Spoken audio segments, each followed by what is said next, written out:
দেখো তো একবার চেক করে। আর আমি ম্যানেজ করে নিতাম। ওসব কোনো ব্যাপার না, তুমি এখন শুধুমাত্র নিজের ক্যারিয়ারে ফোকাস করো। আমি সবসময় তোমার পাশে আছি। ও আচ্ছা, তুই এই ছেলেটার জন্য বিয়ে করছিস না? এইভাবে বলছিস কেন? ওর আসলে এখন একটু স্ট্রাগলের সময় চলছে, তাই আমি একটু ওর পাশে থাকার চেষ্টা করছি। আর আমার দৃঢ় বিশ্বাস ও একদিন অনেক সাকসেসফুল হবে, তখন সবকিছু ঠিক হয়ে যাবে। সাকসেসফুল তো হবেই, কারণ তুই যেইভাবে ওকে সাপোর্ট করছিস। কিন্তু একটা কথা মাথায় রাখিস, যেদিন ও সাকসেসফুল হয়ে যাবে না, সবার আগে প্রথম লাথিটা তোকেই মারবে।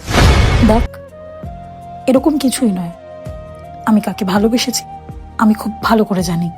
আর তার থেকেও বড় কথা, একটা ছেলে ইনকাম করে কিসের জন্য? নিজের পরিবারের জন্যই তো। প্রথমে নিজের পরিবারকে ভালো রাখে, তারপর নিজের বউ বাচ্চা এদের খেয়াল রাখে। একটা ছেলে কখনো নিজের কথা ভাবেই না। আর টাকা পেলে একটা মেয়ে পাল্টাতে পারে, একটা ছেলে কখনো পাল্টায় না। আর আমি খুব ভালো করে জানি আমি কাকে ভালোবেসেছি। আমার জীবন থাকতে আমি কখনো ওর সঙ্গ ছাড়বো না, সারা জীবন ওর পাশে থাকবো।